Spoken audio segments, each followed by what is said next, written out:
Hi ஐஸ், welcome back to the channel. பிடிச்சிருந்தா like and subscribe பண்ணிங்க. நெக்ஸ்ட் இந்த மெம்பருக்கான ஃப்யூச்சர் ஒய்ஃபை பற்றி பார்க்கலான்றத கமெண்டில் போட்டுட்டு போங்க. இப்போ நாங்கள் பார்க்க போகிறது யாரோட ஃப்யூச்சர் ஒய்ஃபை பற்றினா நம்ம ஜிமினாக்கான ஃப்யூச்சர் ஒய்ஃபை பற்றி தான். நம்ம ஜிமினாவுக்கு வந்து ஒய்ஃபை போகிறவங்க வந்து ஏஜ் என்ன லிமிட்டருக்குள்ளே இருக்கணும்னு இன்டர்வியூவில் சொல்லியிருப்பாரோ அந்த ஏஜ் லிமிட்டை சொல்கிறேன். 1991 2003 வரைக்கும் இருக்க கேர்ள்ஸை வந்து மேரேஜ் பண்ணிக்கலான்னு சொல்லியிருக்காரு. 2K கிட்ஸுக்கு இதில் ரொம்பவே வாய்ப்பு கூடையாக இருக்கா மீஸ். இவர் வந்து ஹைட் வந்து என்ன சொல்லியிருக்காருன்னா 1.58 1.61 வரைக்கும் சொல்லியிருக்காரு. அதுக்கப்புறம் இவருக்கு ஒய்ஃபோட வெயிட் வந்து என்னவாக இருக்குன்றத சொல்கிறேன். 40 kg வெயிட் வந்து இருக்கணுமா. இவர் கல்யாணம் பண்ணிக்க போகிற பொண்ணு வந்து எந்த நேஷ்னாலிட்டியில் இருக்கணும்னா, அதாவது எந்த கண்ட்ரியாக சேர்ந்தவங்களாக இருக்கணுன்றதை பற்றி சொல்லியிருக்காரு. அதை நான் சொல்கிறேன், கேட்டுக்கோங்க. ஆஸ்திரேலியன், பிலிப்பைன்ஸ், கொரியன் இல்லைனா சைனீஸாக இருக்கணுமா. இவர் வந்து எந்த ஏஜ் கேட்டகரியில் வந்து ஏஜ் ஆனதுக்கப்புறம் மேரேஜ் பண்ணிப்பாருன்றதை நான் சொல்கிறேன், தெரிஞ்சுக்கலாமா. 35 36 உள்ள ஏஜ்க்குள்ளே இவர் வந்து மேரேஜ் பண்ணிப்பேன்னு சொல்லியிருக்காரு. நெக்ஸ்ட்டு பார்க்க போகிறது, இவருக்கு வந்து ஃப்யூச்சரில் மேரேஜ் பண்ணதுக்கப்புறம் கிட்ஸ் வேணும் தானே. கிட்ஸ் அப்படின்னா ஒரு 3 kids இருக்கணுன்றது இவருக்கு கம்பல்சரியாக 3 kids இருக்கணுமா. அது 3 பசங்களாக தான் இருக்கணுமா. அதுக்கப்புறம் நெக்ஸ்ட்டு வந்து நம்ம ஜிமியாவோட ஃப்யூச்சர் ஒய்ஃப் எப்படியெல்லாம் இருக்கணுன்றத அவர் இன்டர்வியூவில் சொல்லியிருக்காரு. அதை நான் உங்களுக்கு சொல்கிறேன், வாங்க பார்க்கலாம் மீஸ். ஜிமினுக்கு வந்து நார்மலான பொண்ணுங்கன்னா ரொம்பவே பிடிக்குமா. அதுக்கப்புறம் ஸ்ட்ரைட் ஹேர் வச்சுருக்க மாதிரியான பொண்ணுங்களை அவருக்கு பிடிக்குமா. ஸ்ட்ரைட் ஹேர் வந்து கம்மியாக, அதாவது ஷோல்டர்கிட்ட ஹேர் இருக்க மாதிரியான பொண்ணுங்களை இவருக்கு ரொம்பவே பிடிக்குமா. அதுக்கப்புறம் பாயிண்டெயில், அதுக்கப்புறம் கொண்ட போடுற பொண்ணுங்களை ரொம்பவே பிடிக்குமா. ஷார்ட் அண்ட் லென்த்தி ஹேர் வச்சுருந்தாலும் வேவ் ஹேர் வச்சுருக்க மாதிரியான பொண்ணுங்களை வந்து நம்ம ஜிமினாவுக்கு ரொம்பவே பிடிக்குமா. அந்த மாதிரி ஹேர் வச்சுருக்க பொண்ணுங்கெல்லாம் கமெண்ட் பாக்ஸில் ஆஜராங்கப்பா. அப்புறம் வந்து ஜிமினா சொல்லியிருக்காரு, ட்ரூ லவ்வாக இருக்கணுமா. எல்லா பசங்களும் எதிர்பார்க்குற விஷயம் வந்து ட்ரூ லவ் தான். ட்ரூ லவ் பண்ணுற பொண்ணுங்களா ஜிமினாவை ட்ரூ லவ் பண்ணுறதுக்கு நம்ம ஆர்மிஸ்லேயே கோடிக்கணக்கான பேர் இருக்காங்களே. அதுக்கப்புறம் இன்னொரு முக்கியமான விஷயம் சொல்லியிருக்காரு, 1.70 இதில் தான் இருக்கணுமா. அவங்க வந்து இதை விட க்யூட்டாக கட்டியாக இருந்தாலும் அவருக்கு ஓகேவா. சின்னதாக இருக்கிற பொண்ணுங்களை தான் பிடிக்குமா.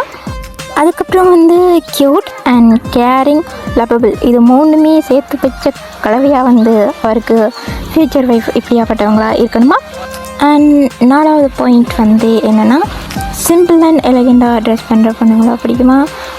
ட்ரெஸ் வந்து கிராண்டாக போடுற பொண்ணுங்களை வந்து அவருக்கு பிடிக்காது. சிம்பிள் அண்ட் எலகெண்ட்டாக அவங்களுக்கு பிடிச்ச மாதிரி பண்ணணும். அது சிம்பிளாக பார்க்குறதுக்கு ப்ரிட்டி குட்டாக இருந்தால் நம்ம ஜிமினாவுக்கு ரொம்பவே பிடிக்குமா அவங்களோட ஃப்யூச்சர் ஒய்ஃப். அப்புறம் மேக்கப் வந்து அள்ளி அப்பிக்கிற பொண்ணுங்களை பிடிக்கவே பிடிக்காதான். சிம்பிளாக சிம்பிள் மேக்கப் போடுவோம் தெரியுமா, அந்த மாதிரியான பொண்ணுங்களை. நேச்சர் பியூட்டினா நம்ம ஜிமினாவுக்கு ரொம்பவே பிடிக்குமா. அதுக்கப்புறம் 5வது பாயிண்ட் என்னென்னா, அவருக்கு சர்ப்ரைஸ் பண்ணுற பொண்ணுங்களை ரொம்பவே பிடிக்குமா. அவரோட ஃப்யூச்சர் ஒய்ஃப் வந்து இந்த மாதிரியான திங்ஸ் எல்லாம் குக் பண்ணி வச்சுட்டு, ஜிமின் இது உனக்காக பண்ணியிருக்கேன். அதுக்கப்புறம் அவர் எங்கே போனாலும் அங்கே போய் சர்ப்ரைஸ் பண்ணுற மாதிரியான கேர்ளை வந்து எதிர்பார்க்குறாராம். அப்புறம் இவருக்கு எப்போல்லாம் டவுனாக இருக்காரோ, அதுக்கப்புறம் ஸ்ட்ரெஸ்ஸாக இருக்காரோ, அதெல்லாம் குறைக்கக்கூடிய பொண்ணாக இருக்கணும். கேரிங் அண்ட் வாழை குறைக்கக்கூட பொண்ணாக இருக்கணும்.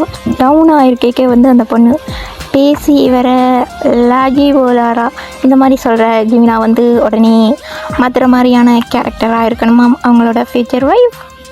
7வது கேரக்டர் வந்து நல்ல கேரக்டராக இருக்கணுமா. 7வது பாயிண்ட் வந்து என்ன கேட்டால் இதைத்தான் நம்ம ஜிமின் வந்து ஃபர்ஸ்ட்டு சொல்லியிருக்கலான்னு நான் நினைக்கிறேன். உங்கள் ஒப்பீனியனை கமெண்ட்ஸில் போட்டுட்டு போங்க. அப்புறம் ரொம்பவே இம்பார்ட்டண்டான விஷயம், ஒரே ஒரு வார்த்தை மட்டும் தெரியவே கூடாது அந்த பொண்ணுக்கு வந்து. என்ன விஷயம் தானே பார்க்குறீங்க, நானே சொல்கிறேன். நோன்ற வேர்ட் வந்து சொல்கிற பொண்ணுங்களை அவருக்கு அந்த பொண்ணுக்கு தெரியவே கூடாதான், அவருக்கு அந்த மாதிரியான பொண்ணுங்களை பிடிக்கவும் செய்யாதான். அப்புறம் வந்து ஜெமினிக்கு வந்து செல்ஃபி எடுக்கிறது ரொம்பவே பிடிக்கும்னு தெரியும். வீடியோ அண்ட் செல்ஃபி எடுக்கிற மாதிரி பிடிக்கிற மாதிரியான கேரக்டராக அவங்களோட ஒய்ஃப் வந்து இருக்கணுமா. அப்புறம் 9வது பாயிண்ட் என்னென்னு பார்த்துடலாமா. பாயிண்ட் என்னென்னா, 9வது பாயிண்ட்டு, நம்ம ஜிமினோட ஃப்யூச்சர் ஒய்ஃப் வந்து ரொம்ப ரொமான்டிக்காக இருக்கணுமா. அதுக்கப்புறம் அதோட சேர்த்து ப்ளஸ் போட்டு இன்னொன்னே சொல்லியிருக்காரு, அந்த பொண்ணுக்கு வந்து கூச்சமே இருக்கக்கூடாதான். எனக்கு வந்து இது சத்தியமாக புரியல. பொண்ணுனாலே வைக்கப்படுவாங்க, வைக்கப்படாத பொண்ணு எங்கே இருக்குது? இப்படி ஒரு பொண்ணு கிடைக்க எனக்கு வாழ்த்துக்கள். இவர் வந்து 10வது பாயிண்ட்டாக ஒன்று சொல்லியிருக்காரு. இவர் வந்து அந்த பொண்ணோட ஸ்கின் கலரை வச்சு, அதாவது பாடி டைப்பாக இருக்கட்டும், ஸ்கின் கலராக இருக்கட்டும், இதை வச்சு அந்த பொண்ணை என்றைக்குமே ஜட்ஜ் பண்ண மாட்டாராம். அவங்களோட அவுட் சைட் வந்து எப்படி இருந்தாலும் பரவாயில்லையா, இன்சைட் வந்து பியூர் அண்ட் லாயல்ட்டியாக இருந்தால் அவருக்கு ஓகேவா இருக்குமா. அண்ட் நெக்ஸ்ட் பாயிண்ட், அவர் அந்த பொண்ணு கூட டேட் போனார்னா ஃபர்ஸ்ட் வந்து பீச்சுக்கு தான் போவேன்னு சொல்லியிருக்காரு. பீச்சுக்கு போயிட்டு அவர் வந்து ட்ரிங்க் பண்ணுவாராம். பட் இது தான் உடைச்சிட்டாங்க.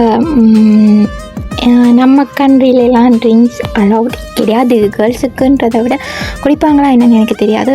எங்கள் கண்ட்ரியில் அலவுட் கிடையாது. இந்தியா, அதுக்கப்புறம் ஸ்ரீலங்கா, மற்ற கண்ட்ரி கேர்ள்ஸ் எல்லாம் குடிப்பாங்களா இல்லைன்னு எனக்கு ஐடியா கிடையாது. இது அன்ஃபேராக இருக்குது ஜிமினா. அதுக்கப்புறம் லாஸ்ட் பாயிண்ட் வந்து, அவர் வந்து ஃபேமஸே இல்லாமல் இருக்கிற ஒரு பொண்ணை தான் மேரேஜ் பண்ணிக்குவாராம்.